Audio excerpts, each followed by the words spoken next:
Die Hard Mission Monday update. My name is Sue Roskoff, and I am an ambassador here with Project Die Hard, and we come to you live every Monday night at 6:30 p.m. Central, so you can find out all the things that are happening in the world of Project Die Hard, meet some amazing people along the way, and get all those details from the man himself. Brian Gibson's joining us tonight. He is the founder and the steward of this mission, and I'm going to go ahead and bring him on in to say hi and get us going. How you doing, Brian? Hello, sister. Doing as well as I can expect to on a Monday. Excellent. Again, folks, understand this. The rules are not going to change. The ask is not going to change. So quit asking and quit telling. I think I've heard that somewhere before. Yeah, I think maybe. I mean, I don't understand how people don't understand this. I am just the steward. That's it. Let's bring this on. I don't know if this slide, do your little thing, get us wherever we got to be. I think this first slide explains it all.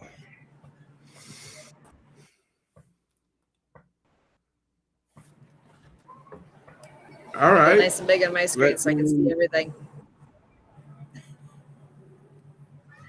Well, he's just showed in, so hold on. Let's bring him in. Hey, brother, we're starting the slide deck right now. Take a look. You got a bright light behind you. We can't even see your face. Yeah, I kind of figured that. I apologize. I didn't know where to go to get the Restream link. I was thinking I was getting on a Zoom. So yeah, you're good. This is my first time on Restream, so bear with me, okay? Okay. All right, but now back to this first slide. I'm here. Yeah, I hear you, brother. Can you see me better now? Yep. Okay. Okay. So, this first slide, the mission needs alpha personalities, okay? I'm not going to lie, I need alpha personalities. Okay. But you got to have Bravo heart. I got it. I think that's who I already am. So we're all pretty good, and I am who I am. Okay. That we are, brother. This is just going out, so I'm reminding everybody that follows us, right? Blank wall. The Father blessed me with the skills that I need. Okay, I was a combat medic. I was a senior non-commissioned officer. I went through the highest NCO development course in the Army. I'm good. I'm good.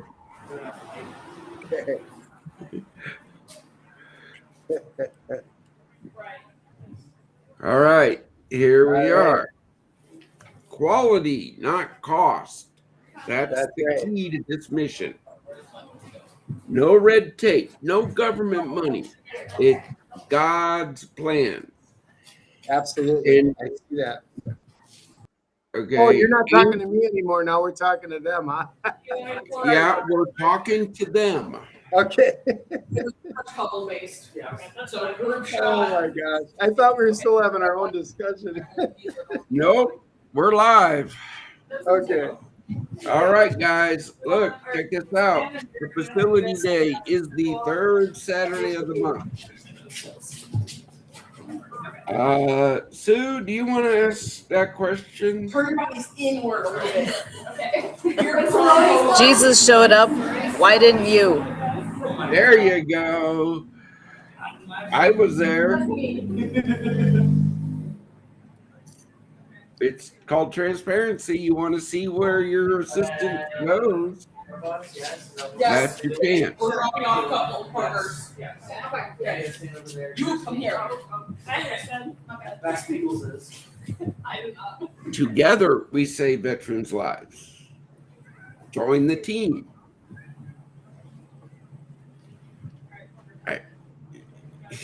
I can't. Okay, good. And then you. Oh, well, we're gonna get plenty of sauce. Okay, you and Haley. The next time you get to come and see is Oh no, not the karate stance. Yeah. Yes. All right, take Sorry. all right. Meet your group. Thank you. Sorry. I thought I was muted. I have a different button here.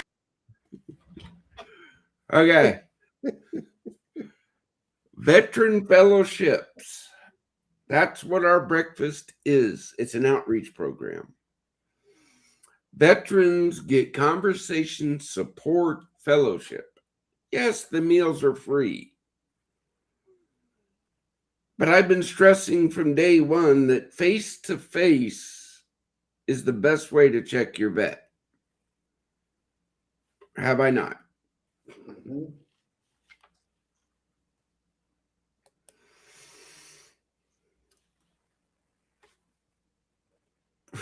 Here you go. Show up, sit down, speak up. Face-to-face changes lives. Not one more veteran lost to the demons.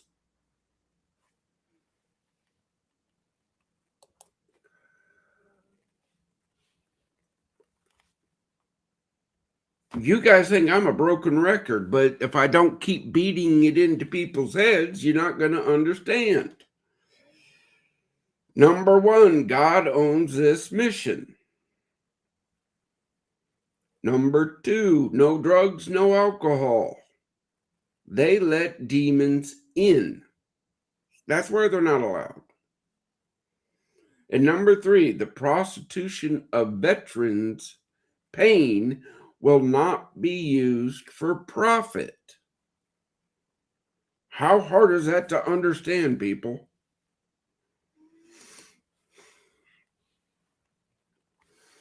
There we are. Check your vet. You want to help? Right there, contact at projectdiehard.org or sue@projectdiehard.org or kurt@projectdiehard.org or community@projectdiehard.org or volunteer@projectdiehard.org. We're not a secret.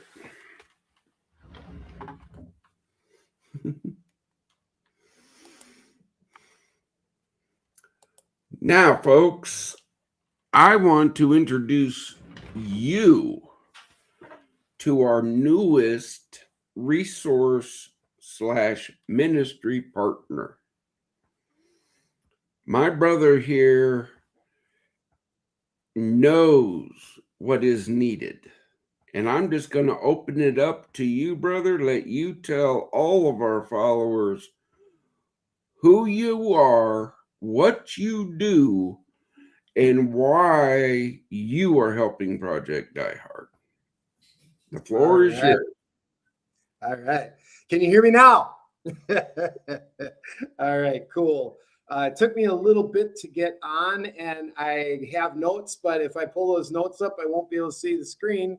So no notes, as usual, from the heart, and that's what I think you want anyway. So I'm just going to go with that.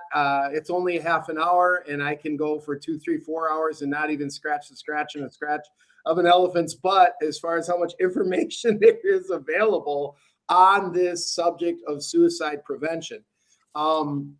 We have a whole program for it. And the cool part about Transformed Recovery is the program that we developed over the years. And I was given that vision when I was in my early 20s that he wanted me, and I didn't know what that looked like or anything, but that's why I call myself Revelation, because he's given me all these revelations over the years.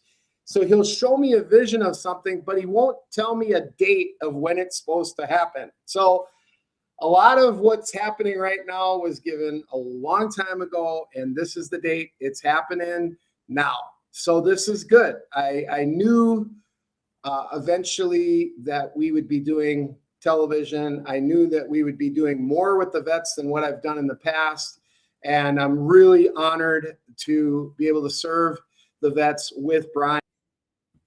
And additionally, an incredible testimony of overcoming suicide. Mine is kind of different. My PTSD and my suicide came from my child abuse. So that started in 1972 at 7 years old. When the child abuse was going on, I wanted to kill myself. And I threatened my mom. I said, well, I'll just kill myself then, you know, because she was abusing us. She was a pedophile. And, you know, me and my brothers were going through hell in the household. She took a knife to me when I was 8 years old. So it kept getting progressively worse. And we were finally taken out of the house by 9 years old. Of course, this created a lot of anger between me and my father, because it's like, why would you be such a workaholic that you would just take off and work and let me have to be, as a little 5, 6, 7, 8, 9-year-old little boy, the man of the house? So I was very angry at my dad. And I really didn't even understand until I got older where that anger all came from. But I carried these suicidal thoughts with me. And pretty much when you're a young person in your teens and you're just, you know, party till you puke and, you know, out there getting wild, trying to escape the pain. And that's really what we're doing. And the ultimate escape from the pain is suicide. You know, it could just end the pain if I could just end my life. But I was too chicken crap to do that. So I always figured I'd do it on a death wish and, you know, just be living on the edge and do crazy stuff. And maybe in the process, I would have an accident and I would die. Well, I thought all that through my head. And guess what? On June 10th, 1983, I put my arm through a window and I did die. I cut my entire muscle off. It was hanging by skin. The blood was through the air about 40 feet. I had no idea. In the arm, and they took a vein out of the leg to replace the artery in the arm because they're about the same size. And I was a guinea pig experiment at Frederick Memorial Hospital in Milwaukee. But the point of this is I had that death wish, and eventually the death wish came true. But he had another plan because he knew then that I'd be talking to you now.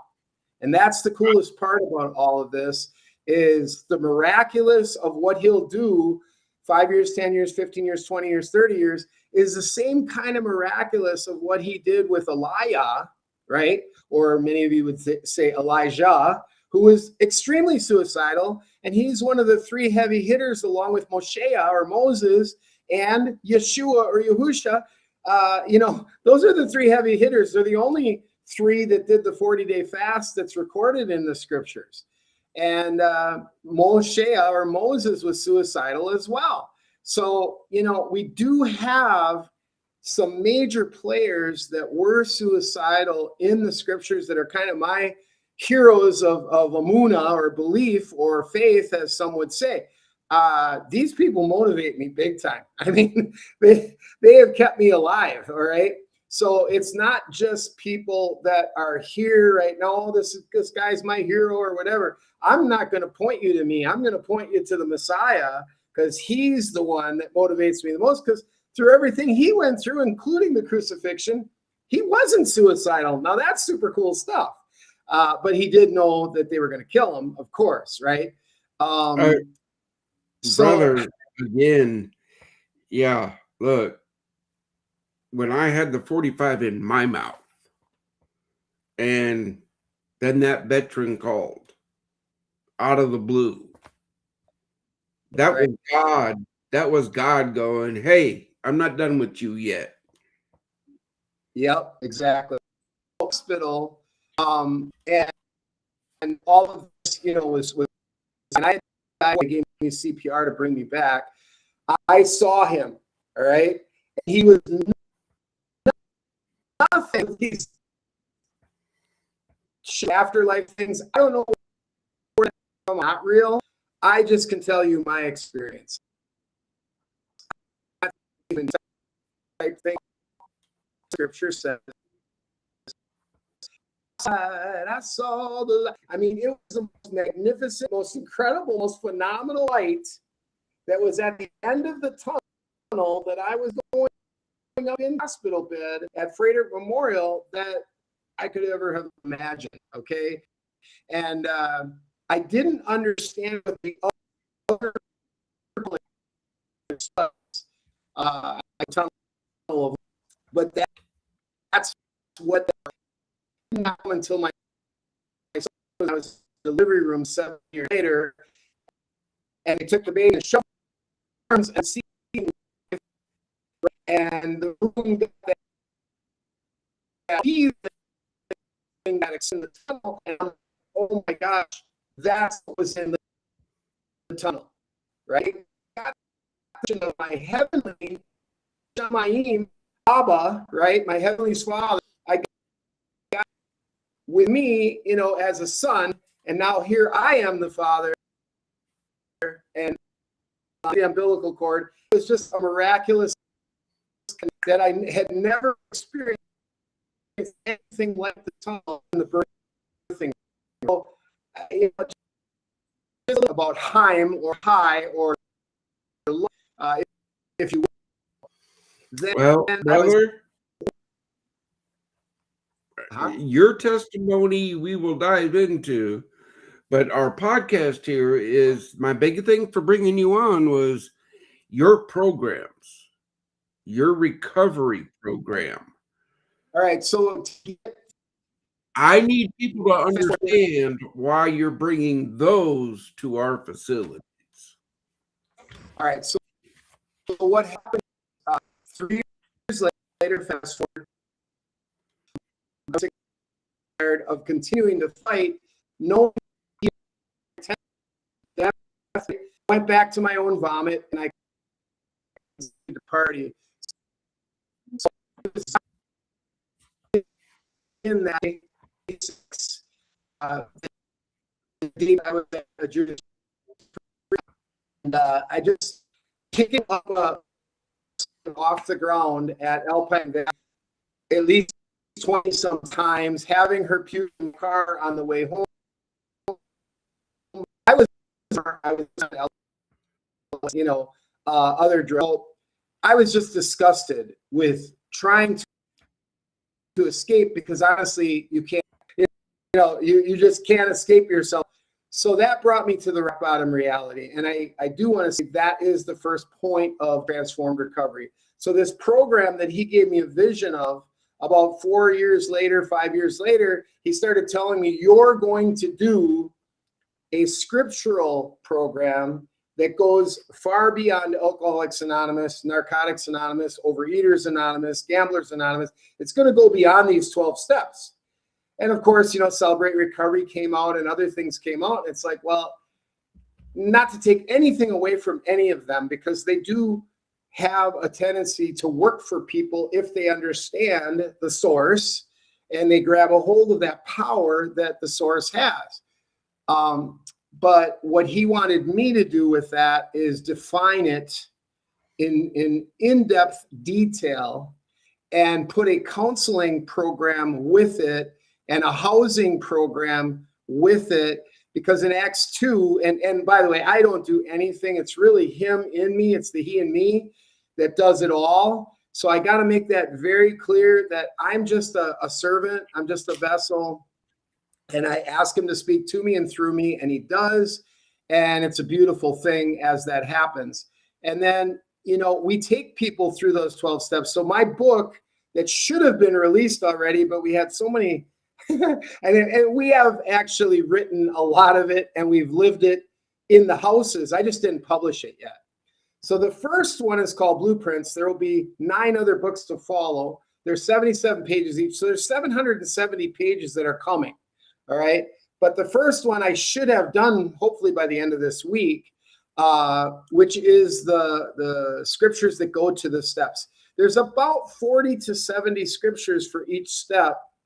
Then there's the power principles that have scriptures as well. And then on top of those principles, We have the Mind of Messiah motivation, because we all need to get motivated in the morning.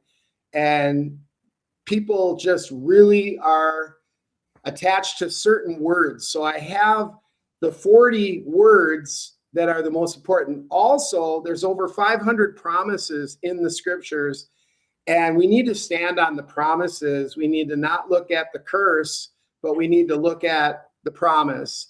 And so all of that is wrapped up in a bag of chips, because it's him. He is the living word, according to Yehukanan or John 1, right? And if it's the he and me, that means we're getting the word in us, not just saying, oh, he's in me. Well, if he's in you and you're still in your flesh and you're all about you and you're not about he, then are you really, you know what I mean? And that takes time. Brother, I understand. It's just, yeah, I've invited you because I know your programs work. Okay. Well, yeah, it's because his scriptures work, but it's the challenge again, folks, this is where it all comes from, is God. Yep. Okay. Exactly. But this is why he's joining us, because when two or more are gathered, he is there. Right. You so understand? in the book of Acts 2, it says, and then they went from house to house. So I did want to just kind of share a vision that we got with House of Worship, which we now call raz.bet. So you go to raz.bet, and raz.bet is telling people, look, you don't have to go to some expensive place where they have thousands of dollars of overhead to be in a place. You can go to House of Worship. You can have a House of Worship because you're already there. It's your house. Okay. You're supposed to turn your own home into a place of worship. And once people get that and they get over, oh, I got to go to church. No, you got to bring him into your home. That's what Acts 2 is talking about. And then they said, and then they went from house to house. So they fellowship together, two or more gathered in his name, like you said. But very clearly, I got a list of about 17 houses in what most people would call the New Testament. I call it the seventh revision to the Berit Hadashah. But in the seventh, okay, there are definitely specific places that we know, John's mom's house for one, Gaius's mom's house, they were usually wealthy women who had the gift of hospitality, who would love to cook and love to bring everybody in. And it was just a really great thing. And it's still that way for me. Most of the people I hang around with that are great cooks are women, not men. I'm sure some of you are a chef out there somewhere, so I'm not trying to offend you, but my wife is a great cook, So when we have people come together in houses, there's just a warmth. There's a, way to do it. So don't feel like, oh, gee, I can't go to Kentucky, don't feel like, oh, I can't go to El Paso, Texas, where Rock is, or I can't go to Sussex where the Roscoffs are. No, you are already there. You're in your house. You're in your home. And the whole idea is, as you're transforming, you transform your home into a home of shalom. So a house of worship starts, that's for the new people. And as you grow, it becomes a home of shalom. So we teach, because man, if you can make your home a home of shalom, man, now you got a really great place to be. And we just love that. Again, brother, look, our residents, veterans, get to learn that. Right. So when they get back on their feet, they get to go and build that. They get to go and have a home and start the worship services and invite their friends, okay? Look, folks, I do believe in congregating the kingdom, okay? I'm not saying you have to go to a certain time at a certain place, but I am saying that God commands us to come together in worship. Okay, it doesn't say here, there, anywhere. Okay, we've had long discussions. we already wrote a song too, Brian, that'll help people. So we got a music ministry as well, or a music therapy, if you will. So we've been doing all the Psalms or the Tehillim. So the Tehillim, you can be at home, you can turn a song on, and it's going to give you great words, great power. So Tehillim 91, the secret place of the Most High, is an incredible, because that secret place is different than the fellowship place, right? Where two or more. Mhm. The secret place is just you and him. And of Mhm. course, they refer to it as a prayer closet, or I call it the Ask Yah closet, right? So you're just going to get in there and ask him a bunch of questions. And the other place that's kind of my secret place is actually the bathtub. When I get relaxed in a tub, there's just something that happens, and he just starts talking to me, and I write books, and I write messages, and I write songs, and I do all this stuff because it's not really me, but it's he in me that's putting this all together. So yeah, we've just been having a great time with the Whatever Music Factory. And you can type in on YouTube Whatever Music Factory by Rock Rice or Whatever Music Factory by Sand Rice, and you'll hear some of those songs. I don't know if Sue can actually play any of that, but there is a song about suicide and overcoming suicide, and it's called Whiskey Whispers, and that is on. So I don't know if you guys can play something, because I'm not in control, because we're on Restream, not on Zoom, but I don't know how to do it, but I can tell you it's there. It's under Whatever Music Factory. So this is just the first introduction to the veteran community for you. okay. Okay. There's a bunch of things that we're going to be rolling out. Okay. Cool. This I guess I just want everybody to know we have our own music on top of everything else. So, brother, again, that's the whole thing. You know, it's, yeah, look, guys, we're going to do everything in our power to help this brother expand the kingdom, because that's what it's supposed to be, helping one another.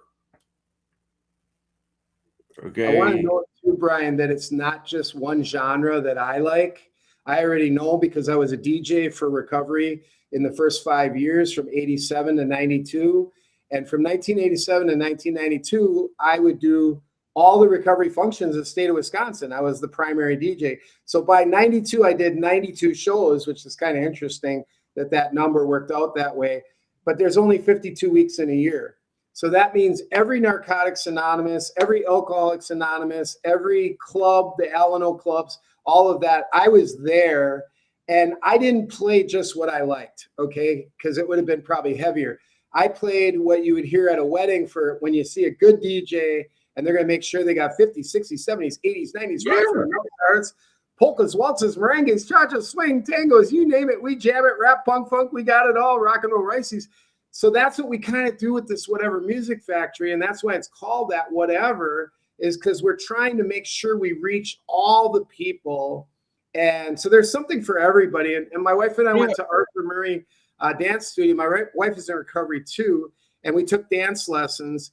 And I want to tell you, you know, fun in recovery is what Recovery Rocks is about, which is our function of why we're here in the Dells, which we're going to have Brian up here next year to speak, probably at Christmas Mountain Villages, where we'll be. I'll be talking to them tomorrow with the Hilton program. But I just want you to know that Recovery Rocks is really utilizing music and artists that are clean, like Eric Clapton will be 40 years next year. Smokey Robinson's 40 years this year. Ted Nugent is 40 years.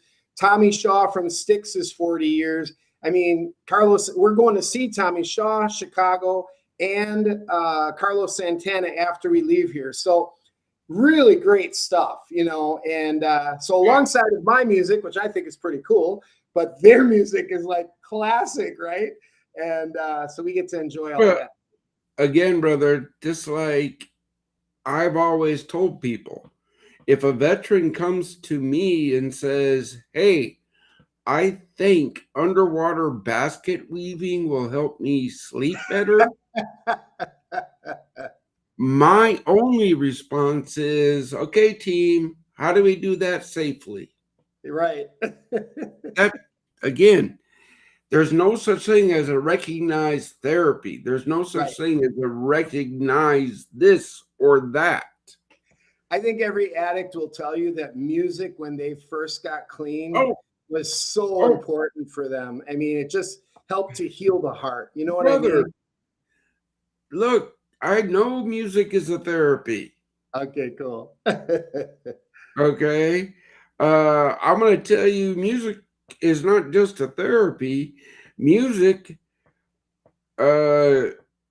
before we went out onto combat patrols, we played music because Yep. it pumped you up. Yep. It got you psyched. Check this out. Some of the stuff that I'm writing with my robots, because it's Ruach and the robots, right?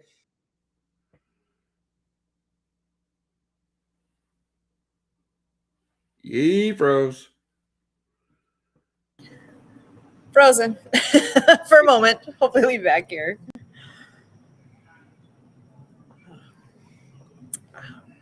At least it finally quieted down on my end a little bit. Sorry, I No, you're thought good. I was good, but thank you for speaking up. Yeah. You're good. Look, until Kevin comes back, hey,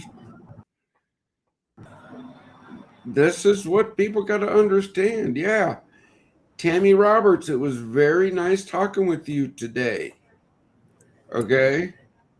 Thanks for being here. Thanks for sharing it out. Yeah, that's great. I love that she was on here, and hopefully she's still listening in. It's fantastic. Again, folks, if you have a question about the mission, type it into the comments. Because obviously we can see them, so please do that.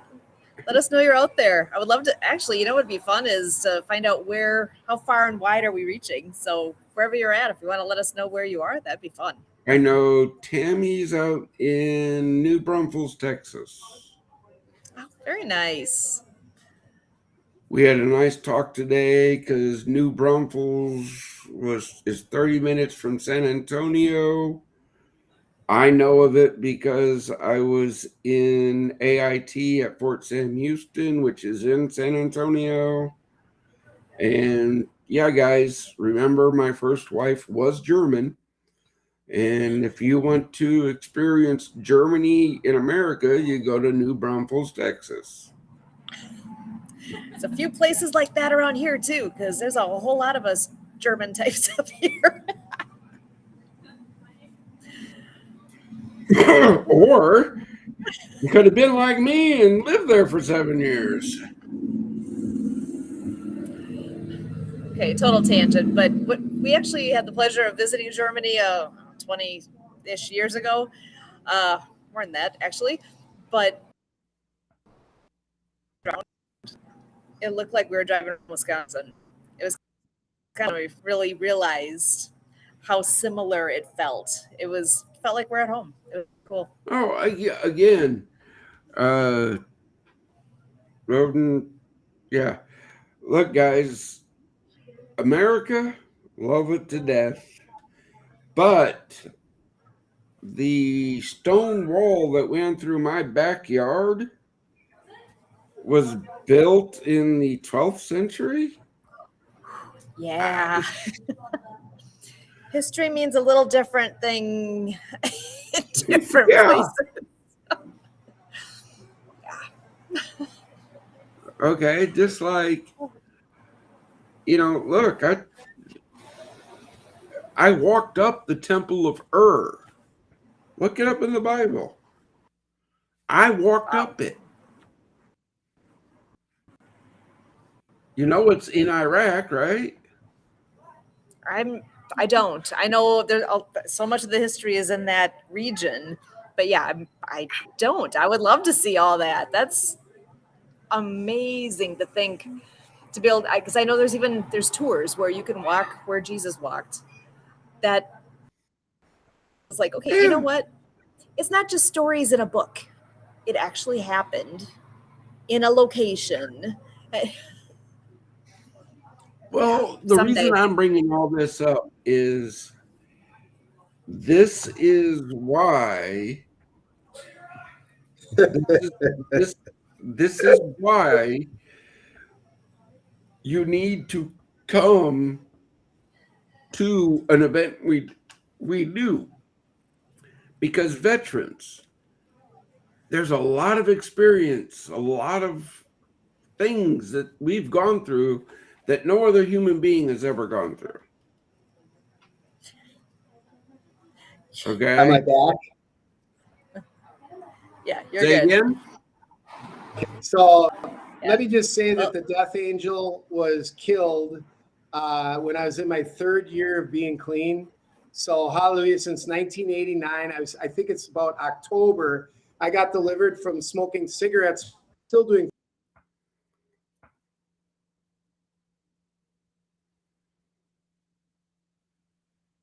And again, he froze. Oh no. Go ahead. If you want to finish your thought there, Brian.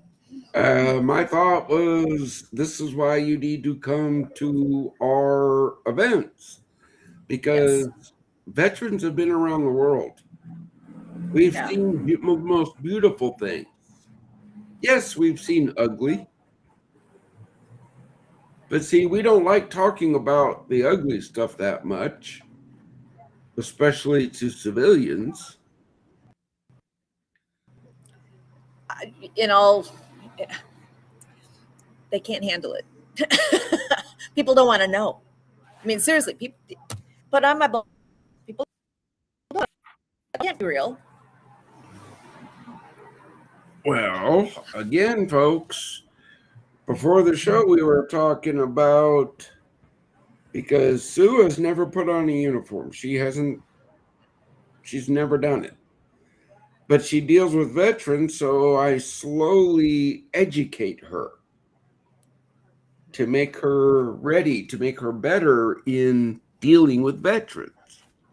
I sent her a YouTube video that we're not going to play here, but it's a poignant point. Since 1972, we have not had a draft. Okay? I'm going to say it again.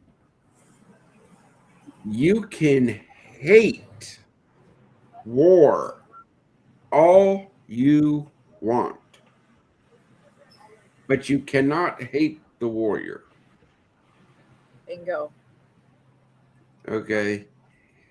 I would much rather fight terrorism in their country than in my country.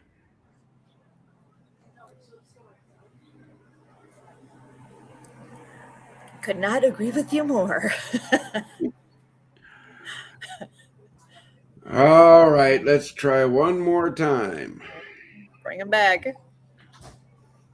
All right, Hey, brother, I gotta warn you, it man. was this phone's problem because this was my Wi-Fi here because it's a lot faster than the resort Wi-Fi, and the battery went dead on the phone. I can't believe that I didn't have this thing charged. So I apologize. I'm on a different phone. I had to shut off a Facebook Live. That was another way that we were kind of reaching some people, bringing them into the Die Hard system. So We're anyway, did we kind of, did the last thing that you heard me say that I got delivered on October of 1989? Yeah. Yeah. All right. So that really was the turning point.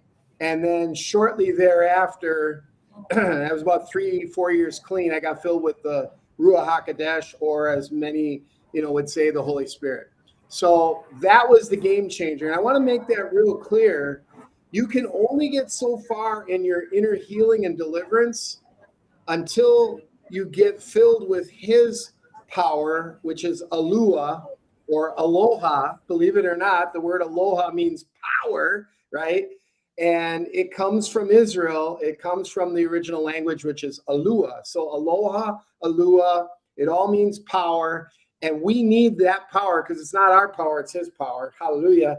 That's the real higher power. So that higher power they talk about in AA and NA and all that, it really just comes down to him. And it's that breath, that ruah, alua. So the breath is the ruah. That's what created us. He breathed into the dirt, right? And that's how he made us, from dirt. So it really, really all starts to come together once you study the ancient language. It's like, oh, wow, this really makes a lot of sense. So I think it's not only that creates man, but it's also that rebuilds man, transforms man, and, really does it. So the turning point, I guess what I'm trying to say in my recovery, of where I really grew up and I started to come against the sexual addiction and all the other addictions, because they don't all go at once. It's a slow process, right? The food, I didn't address the food until I was 35, and I got clean when I was 21. So I didn't realize I was getting heavy and that I was looking horrible and that I was, a food addict until I was 35 years old. If I was to show you all the people I got clean with back in the 80s, what they look like today, you'd be like, oh my gosh, because many of them are very heavy. I lost one of my ministers, Marilyn, up in Green Bay. We were a couple blocks away from Packer Stadium, to food addiction, to obesity. She was over 600 pounds. She couldn't even get out of bed. The medics had to break the door open to get her through the door to the hospital. They had to cut away like a couple 100 pounds and then of her stomach. And then as that was healing, it never healed right. And she ended up dying of that infection that just never went away. So I lost a really great woman. She was really great. But the one thing she never conquered was the food addiction. So I do want people to realize that we take nutrition and health very seriously. My wife is a certified holistic health coach. I believe that the brain healing and all of the parts of the body all come together for a very special, purpose. So transformed recovery deals with 5 highways. We drive down 5 highways, right? The spiritual highway, the mental highway, the emotional highway, the physical highway, and the dreaded financial highway. We all got to deal with that doggone, how am I going to take care of, stuff and pay the bill, right? Okay, brother. Now, this is for the veterans that are listening. Yep. Look, guys, some of you've got it down pat. You're doing it. Yep. But some of our brothers and sisters out there need the help. Yep.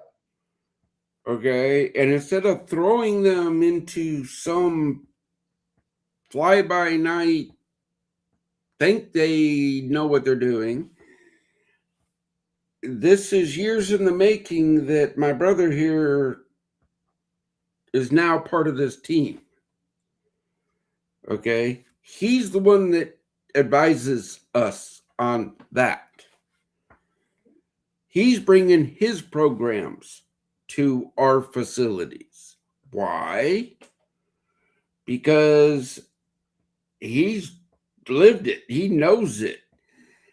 The people he's going to put in place will know their programs. I didn't mention, Brian, either that about 3 out of every 10 that have gone through our in-house rehab, 3 out of every 10 are usually vets. So my experience now goes 40 years of working with, mostly in the beginning, the first 20 years was Vietnam vets because they were still alive back then, right? And now it's been, the Iraq and all of that since then. But yeah, I grew up with, and in fact, I sold drugs with the Outlaws out of Chicago, and I dealt with a lot of vets that, later on, after I got clean, I approached them and I helped them get clean and stop. And some of them are still clean today. And so I know that it works. I guess that's what I want to say is, some of these vets now are in their late 70s that were in Vietnam, and they're wonderful guys, but their chance of making it this long, if they would have kept doing what they were doing, the way we partied, I don't think they'd be here. So it's pretty exciting that they are. Again, brother, look, this is when God saved me and he gave me this mission, my job is the facilities. That's what people don't understand. Actually, from our discussion, yeah, I'm the steward of God's plan. But in the whole kingdom, I am just a deacon. Yeah, I remember you saying that. That was really humble, and I really respect that you said that. You know, we all have to just be excited about who he's made us to be, right? I mean, we all got gifts, and we got to walk in the gifts and the talents that he gave each of us, right? Yeah, again, that's the whole thing. I know in my mind, in my heart, that nobody can do it all. Well, I take that back.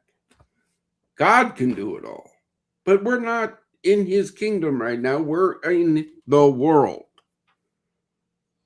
Yeah, when they started telling me that I was going to be the pastor or the shepherd or the roe, you know, and I would be doing that, and that was probably, I didn't receive that one until about 15 years ago, and I said, no, not me, just like Moses, right? No, pick somebody else. I don't want to do that job, because then you have to long suffer or be patient with people. And I want to just be the guy that gets on and says, hey, you know, and fire everybody up and be the evangelist. I don't want to have to go home with these people. But I really, all of a sudden it dawned on me, well, you've already been doing that. You've already been loving on these guys. It's really the same thing you've already been doing. You're just not going to do it through the normal church deal. You're going to do it in houses, and you're going to go where they are, and you're going to hold the puke pail when they're puking. You're going to clean them up when they're, you know, crapping on themselves and peeing on themselves and shaking and having delirial tremors. You're going to go through that. And even though the medical system said, oh, that's dangerous, you're going to get sued, you're going to kill somebody, you got to use drugs to bring people down. I said, no, you don't. We will not use drugs in our detox. You don't use drugs to get people off drugs. It doesn't even make any sense. And it's not scriptural. Again, brother, it's common sense. We've had the discussion. Right, but they haven't heard it yet. So I just shared a little bit of some of that, you know. Yeah, look, guys, you know I have 10 pounds of titanium holding my spine together. Okay? Every time I go up to the VA, they want to give me a narcotic for pain. Right. And I got to remind them I'm a recovering alcoholic with addiction issues. And, you know, some of them, even after you tell them that, they want to argue with you and try to get you, well, are you sure you don't want? And it's like, no, I don't want. I had a surgery a while back at the Mayo Clinic back when I was living in Arizona. And the nurses couldn't, you're not going to take any of these pain meds? You really need these pain meds. I said, you know what? I think my Messiah went through something a lot worse than this. So if he can bear that, all the scourgings and getting the crap beat out of him by the Roman soldiers with 39 lashes, I think I can do this, you know? And I did it. And I'll tell you, it was painful. But I never took the meds. Again, brother, pain is an emotion. Emotions can be controlled. Pain. I had an old instructor tell me, pain lets you know you're alive. There you go. Yep. And if you're alive, you can fight. Yep. Okay, we're getting to that point of the program that we got to do our due diligence and everything. So we're going to turn it back over to you to guide us through this closing part. We're here every week, and we're here for a reason. And we always leave on a word of hope for our veterans. So that's how we finish. We go around the room and share our word of hope for our veterans. So actually, Brian, I'll leave it to you. Would you like to go first, or should we have our first? We'll have our guest go first. Yes. All right, I'll pass it to you, Brock.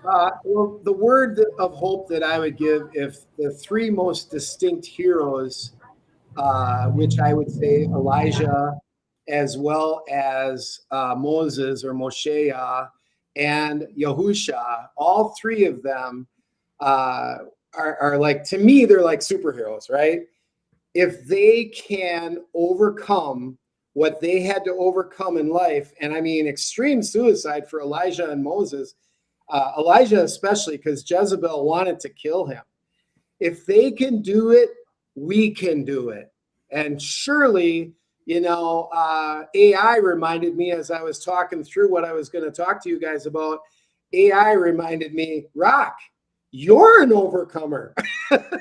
So I'm here to tell you, if I can do it, anybody can do it, because I don't deserve to be second air. It's all a gift, and I'm very grateful. Cool. Excellent. Yeah. Look, guys, check this out. I take no credit for the blessings of this mission. It all goes to God. I know through His guidance, His wisdom, His strength that I get to wake up every morning and fight for you, my brothers and my sisters. I am not going to stop fighting. But I'm not going to lie. It's time to step up and help, brothers, sisters. It's time to step up and help. You can do this. I know you can. Because I know what you've been through. I've been there. You just got to get up every morning and one foot in front of the other. If you're going to fall, no, not if, when you're going to fall, you fall forward. Yes. Don't ever give up. With that, I'm hoping to see you all September 2nd. You know where I'll be. Thank you so much for having me. Yeah, back to you, Sue. Excellent. Well, we're here every Monday night at 6:30 p.m. Central for Project Die Hard Mission Monday Update. We expect to see you back here with us. Come on back and join us again next week, because, you're here for a purpose. God's not done with you yet. Stick around and find out what that is. Join us. Volunteer with us. Help someone else. Thank you so much for being here, and we look forward to seeing you again next week. As always, we thank you.